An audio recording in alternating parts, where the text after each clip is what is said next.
untuk pengantar karena ini adalah eh, sesi pertama, karena ini mungkin sesi pertama yang kita inisiasi. Kami dari pusat ya, Pusat Studi Pendidikan Islam Asia Tenggara di Fakultas Ilmu Tarbiyah dan Keguruan UIN Sunan Kalijaga Jakarta atau Center for Islamic Education in Southeast Asia bekerja sama dengan Pusat Layanan Akademik dan Publikasi Mahasiswa berinisiasi dan berupaya menghadirkan kegiatan-kegiatan yang eh, bisa memancing kreativitas dan tentu membantu ya, terutama memfasilitasi teman-teman mahasiswa untuk meningkatkan kapasitas dalam bidang penelitian, riset dan kajian-kajian ilmiah. Ya, dan pada kesempatan kita kali ini kita akan belajar bersama dengan short cross ya, belajar short cross bibliometric analysis ini menjadi penting dan ini pertama. Nah, dan nanti berikutnya kita akan inisiasi lagi baik secara online dan maupun offline. Tapi kemungkinan tadi saya sudah berdiskusi juga dengan Bu Jamil dan tim di UIN. Nah, ini kita mungkin juga kita akan bisa fokus dan serius secara offline ya, secara offline.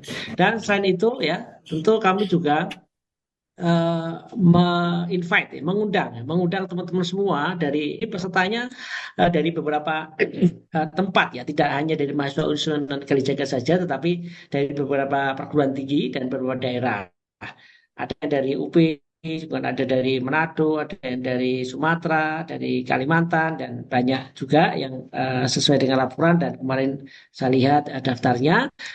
Saya mengundang, terutama saya sebagai direktur dan sebagai koordinator kegiatan ini, saya mengundang teman-teman semua yang hadir di sini yang memang memiliki kapasitas dan expert di bidang tertentu. Saya mengundang teman-teman untuk bisa menjadi bagian dari tempat belajar kita bersama. Artinya nanti kita silakan mendaftar ya, mendaftar kepada kami. Nanti kita akan jadwalkan teman-teman untuk bisa mengisi. Kalau mungkin tempat jauh bisa secara online. Ya, misalnya secara online, misalnya bidang-bidang tertentu. Kalau saat ini Mas Abroto bibliometrik ya, mungkin suatu saat nanti bisa menguasai di bidang systematic literature review. Saya kira saya persilahkan, silakan daftarkan saja. Nanti kita akan siapkan formnya.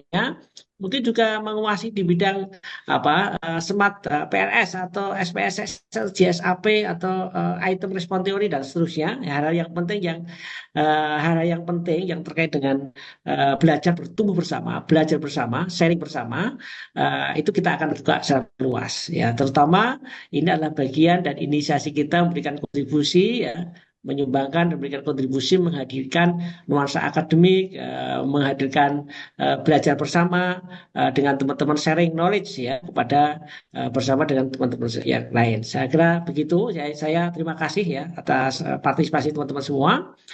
Ke depan kita akan desain, kita akan lakukan yang lebih baik lagi dan lebih sempurna lagi. Terutama terima kasih kepada Ibu Jamil yang support full terkait kegiatan ini dan mahasiswa S2, S3 ini master dan magister dan doktor ya, doktor. Saya tadi ketemu sama Pak Dekan ya, Dekan Fakultas Tarbiyah Pak Profesor Sigit sangat sangat mendukung kegiatan ini ya, kegiatan ini dan memang kita terbuka dan kita monggo kita bisa saling belajar bersama, saling berikan bersama dan berikan kontribusi bersama. Saya kira demikian pengantar saya. Saya tetap mendampingi karena saya ini narasumbernya ada di ruangan saya dan ada beberapa mahasiswa yang secara offline di ruangan ini. Dan karena itu, karena ini adalah bekerja sama dengan pusat layanan publikasi yaitu yang digawangi oleh Ibu Jamil, kita mohon karena setelah ini Ibu Jamil memberikan sedikit pengantar dan ke depan supaya kita bisa lebih kreatif dan lebih memberikan makna ya, berikan makna dan memberikan banyak manfaatnya. Saya kira demikian. Terima kasih. Intinya kita akan belajar bersama. Assalamualaikum warahmatullahi wabarakatuh. Waalaikumsalam Waalaikumsalam. warahmatullahi wabarakatuh. Selanjutnya kita akan mendengarkan keynote speaker kedua, Ibu Jamil Suprihatiningrum, MPD, SI, PhD, selaku Ketua Pusat Layanan Penulisan Akademik dan Publikasi Mahasiswa. Kepada Ibu dipersilakan. Baik, terima kasih. Assalamualaikum warahmatullahi wabarakatuh.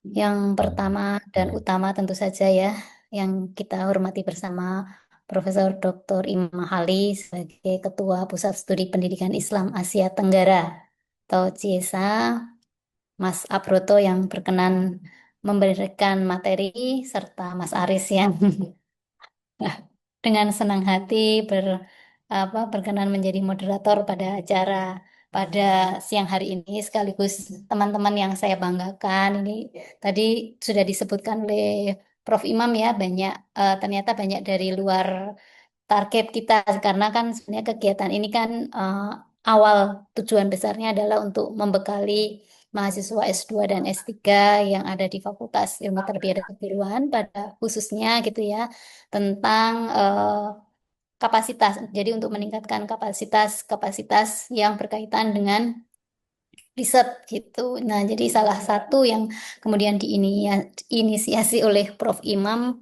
adalah melalui kegiatan workshop bibliometrik analisis ini. Kenapa ini kok menjadi starting point gitu ya? Ya, selain seperti tadi sudah disampaikan upaya dan komitmen fakultas kita untuk memperkuat kapasitas akademik, juga eh, pengetahuan dan keterampilan riset itu tidak cukup kalau hanya di perkuliahan reguler saja. Bahkan mungkin kegiatan seperti ini tuh nggak bakal didapat gitu kalau di perkuliahan reguler gitu. Sehingga memang kita memerlukan ruang-ruang pelatihan yang secara intensif, yang sifatnya mungkin lebih aplikatif, lebih metodologis gitu ya, dan responsif terhadap perkembangan teknologi analisis ilmiah. Jadi ini kan salah satu tools gitu ya untuk kita melakukan analisis data atau analisis paper.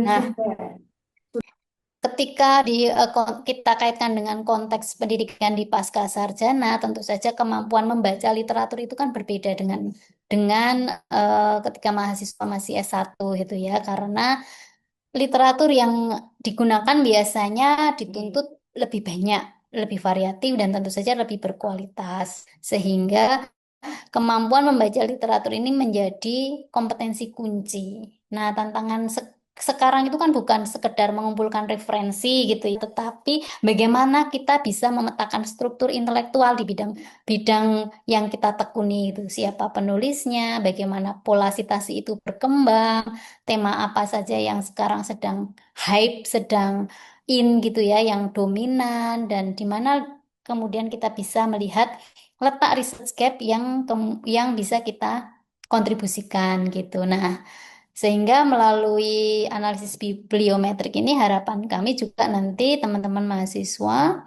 tidak hanya cakap membaca literatur saja, tetapi menganalisisnya secara kuantitatif, secara visual gitu ya.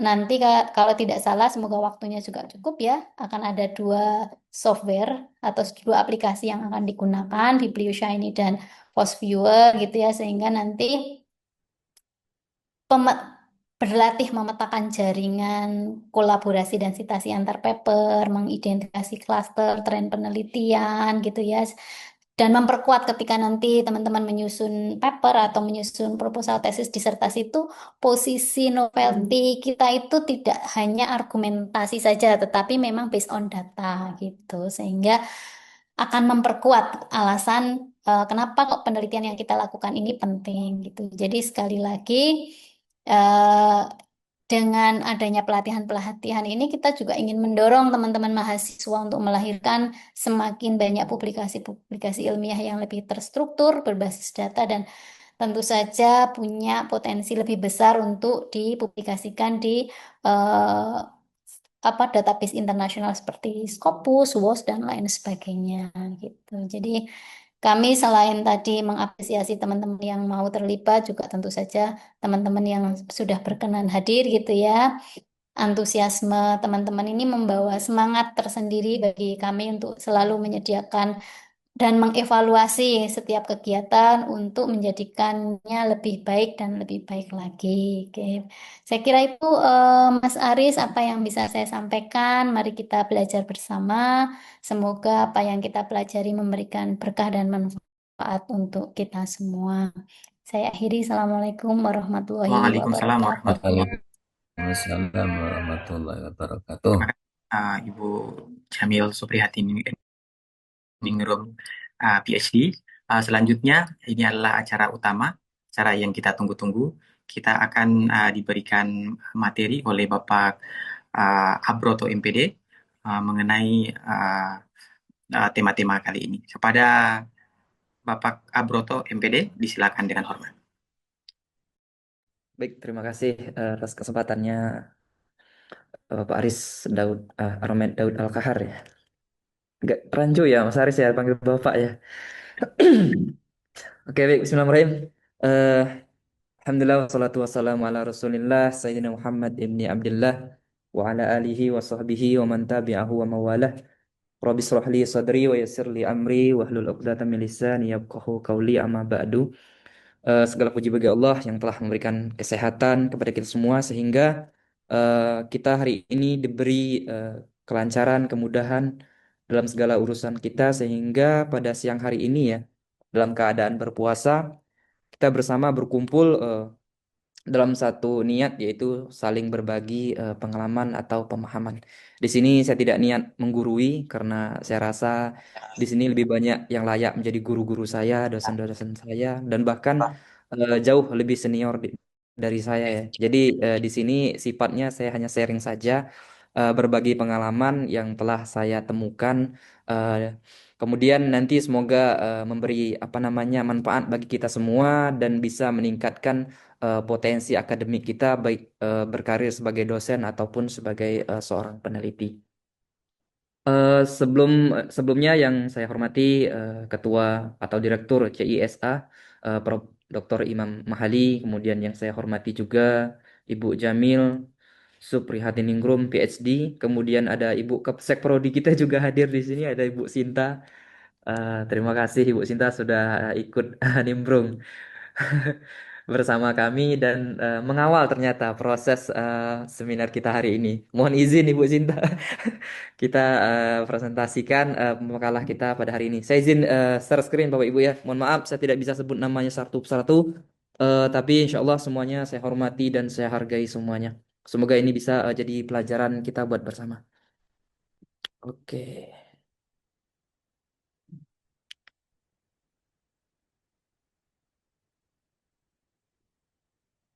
Kelihatan Mas Aris? Kelihatan jelas dan berwibawa. Lanjutkan. Siap. Oke, baik. Cukup jelas. Oke, siap. Oke, hari ini temanya yaitu karena ini adalah seri pertama yaitu bibliometric analysis di mana sebuah studi yang beberapa tahun terakhir ini cukup booming ya di dalam penelitian dan ini mencakup Yang orangnya dia mencakup semua studi bahkan bibliometrik ini bisa dilakukan atau bisa diteliti. Oke. Kemudian ini biodata diri saya, Bapak Ibu semuanya. Saya baru S2, belum resmi memiliki gelar doktor, jadi masih dalam studi. Sekarang baru proses proposal disertasi. Di sini ada ID Scopus saya, ID Web of Science, kemudian ada Sinta ID juga, Garuda ID, sama Orchid ID. Nanti kalau ada seandainya Bapak Ibu pengen kolaborasi, saya sangat terbuka untuk itu. Dan dari dulu sangat terbuka. Di situ di samping sebelah kiri juga ada nomor saya pribadi. Jika nanti ingin berkolaborasi, meningkatkan publikasi, baik sifat individu maupun untuk instansi tercinta. Kemudian eh, kita lanjut saja. Kemarin beberapa hari yang lalu saya sudah searching ya beberapa jumlah karya ilmiah yang telah dipublish oleh Scopus tentang bibliometrik ini. Dari tahun 2000 sampai 2025 itu ada sekitar 40.233 dokumen. Dan ini jumlahnya sangat banyak sekali. Bahkan dalam satu tahun tuh bisa jumlahnya ribuan. Berarti studi bibliometrik ini sangat diminati. Bahkan oleh jurnal-jurnal yang terindeks Scopus sekalipun. Dan ini datanya saya akses 23 Februari kemarin. Ini jenis apa namanya tipe dokumen by subject area ya. Beberapa subjek area yang cukup dominan. Social science juga dominan bahkan sampai 7 ribuan sekian yang dipubliskan di Scopus. Kemudian kita langsung saja mengenal lebih dekat tentang bibliometriknya. Bibliometrik ini adalah satu set metodologi atau metode matematika bersifat statistik ya, yang digunakan untuk menganalisis dan mengukur publikasi, baik itu artikel, baik itu buku, eh, baik itu konferen dan lain sebagainya. Kemudian metode matematika ini, statistik ini untuk mempelajari, mengidentifikasi pola-pola dengan penggunaan literatur publikasi, jasa perpustakaan sebagai bahan analisis. Dalam arti kata, studi yang telah publish itu kita kaji ulang, kemudian kita jadikan sebuah paper, dan kemudian kita submit kembali. Dan itu menjadi sebuah metode penelitian terbaru. Oke, kita lanjut.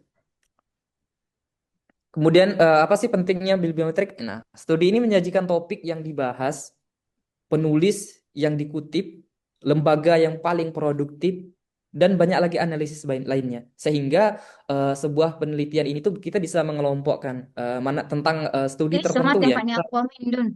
Dengan tertusuk. Oke, oke. Apa itu? Contoh ya, kita Belanja. ingin Kemana? kita ingin meneliti tentang studi kebetulan kita pendidikan PGMI ya. Contoh kita ingin meneliti pendidikan dasar terkait dengan penggunaan AI mungkin di ranah pendidikan. Nah, itu nanti skopnya bisa kita lihat, kemudian siapa sih penulis terbanyak yang melakukan penelitian tentang itu, negara mana yang paling banyak menerbitkan, kemudian jurnal mana yang paling produktif, sehingga semua nanti tersusun rapi dengan satu analisis yaitu bibliometrik. Dan aplikasi atau tool yang kita gunakan nanti pertama ada Postviewer, kedua ada Bibliolisi R atau biasa yang disebut dengan RStudio. Sebenarnya beda, tapi itu aplikasinya lebih kayak coding seperti itu. Tapi nanti kita lihat bagaimana sebuah analisisnya. Oke, terlanjut. Ini bapak-bapak, ibu-ibu semuanya. Adapun tools yang bisa digunakan ya, Publish or Verish itu pertama. Kalau seandainya tidak bisa atau belum bisa mengakses Publish or Verish, mungkin Bapak Ibu bisa akses melalui data Scopus langsung, karena di sana datanya lebih kredibel, lebih bisa dipertanggungjawabkan. Karena Publish or Verish ini semua dokumen yang terbit biasanya itu masuk, jadi susah untuk membedakan mana yang memang kredibelnya bagus dan tidak. Kemudian untuk sitasi, Bapak Ibu boleh gunakan Mendeley, boleh gunakan Zotero, boleh sesuai dengan kenyamanan dan kebiasaan masing-masing. Dan itu tidak harus Mendeley. Kemudian aplikasi yang selanjutnya harus digunakan yaitu Postviewer ini. Postviewer ini fungsinya untuk memvisualisasikan hasil yang telah kita tambang di Scopus tadi sehingga menjadi data riset terbaru. Nah, inilah fungsi dari Postviewer. Nanti kita lihat bagaimana penyajian dari Postviewer ini nanti. Kemudian ini penjelasan tentang Postviewer juga. Kemudian ini tampilan ya, Bapak Ibu ya. Tampilan ketika pertama kali kita mengakses Postviewer. Ini seperti kalau jurnal itu OJS depannya lah, home-nya lah. Seperti itu kira-kira. Jadi ini tampilan depan. Nanti di sini ada menu item, ada menu. Kalau teman Bapak Ibu ingin menganalisis sebuah artikel atau sebuah data yang berbentuk CSV atau mungkin bentuk yang lain, nanti tinggal klik create di sini, nanti tinggal pilih kita ingin datanya dari mana, dari Scopus kah, dari Web of Science kah, dari Publish or Verish kah, dari Dimension atau dari yang lain. Nanti sesuai dengan data yang kita tambang, maka analisisnya akan mengarah situ. Nah, di dalam analisis ini nanti ada beberapa analisis lagi. Ada co-occurrence analisis, ada co-author analisis. Nah, ini ada 5 langkah metode analisis bibliometrik. Pertama itu menentukan kata kunci pencarian dulu. Sebelum kita beranjak nih, kita ingin melakukan sebuah studi analisis, kita ingin melakukan sebuah literatur penelitian. Sebelum kita beranjak jauh, kita harus mencarikan kata kunci terlebih dahulu. Kita pengen meneliti tentang apa? Kalau kita pengen meneliti tentang AI, berarti kita kunci pencarian kita itu tentang artificial intelligence. Oke, kemudian kita lihat dampak terhadap pendidikan atau impact-nya terhadap education-nya. Terus dua kata kunci ini yang kita cari di Scopus. Kalau kita penambang datanya di Scopus, kita cari di Scopus, kita buat rentang tahunnya dari tahun 2000 mungkin sampai